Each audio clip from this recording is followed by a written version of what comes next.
சென்னையில் சேப்பாக்கம், திருவல்லிக்கேணி, எழும்பூர் உள்ளிட்ட இடங்களில் காற்றுடன் கனமழை பெய்தது.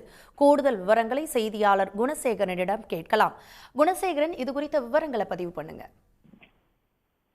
வணக்கம். சென்னையின் பல்வேறு பகுதிகளில் சுமார் ஒரு மணி நேரத்திற்கு மேலாக பலத்த காற்றுடன் கூடிய மழை பெய்து வருகிறது. அதுவும் குறிப்பாக சென்னையின் உட்பகுதியாக இருக்கக்கூடிய மயிலாப்பூர், அதே போன்று ஆயிரம் விளக்கு உள்ளிட்ட பல்வேறு பகுதிகளில் தொடர்ந்து கனமழை என்பது ஒரு மணி நேரமாக பெய்து வருகிறது. மழை பெய்வதற்கு முன்பாக பல்வேறு இடங்களில், அதாவது வேளச்சேரி, மயிலாப்பூர், மந்தவெளி, தேனாம்பேட்டை உள்ளிட்ட பல்வேறு பகுதிகளில் பலத்த காற்றுடன் அந்த மழை பெய்ய தொடங்கியிருந்தது. அதே போன்று சென்னை மட்டுமல்லாமல் சென்னை புறநகர் பகுதியாக இருக்கக்கூடிய ஆவடி, அதனை சுற்றி இருக்கக்கூடிய அந்த பகுதிகளிலும் சுமார் ஒரு மணி நேரத்திற்கு மேலாக மழை பெய்து வருகிறது. சூறை காற்றுடன் கூடிய இடி மின்னலுடன் கூடிய அந்த மழை தற்பொழுது பெய்து வரக்கூடிய அந்த நிலையில் தமிழக வானிலை ஆய்வு மையம் அடுத்த 3 மணி நேரத்திற்கு கனமழை என்பது பெய்யும் என ஏற்கனவே இன்று மாலை அறிவித்திருந்தது.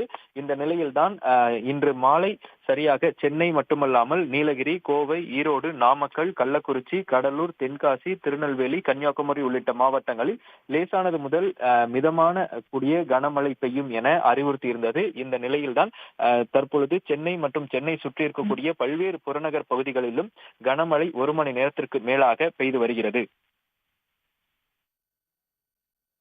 விவரங்களுக்கு நன்றி குணசேகரன்.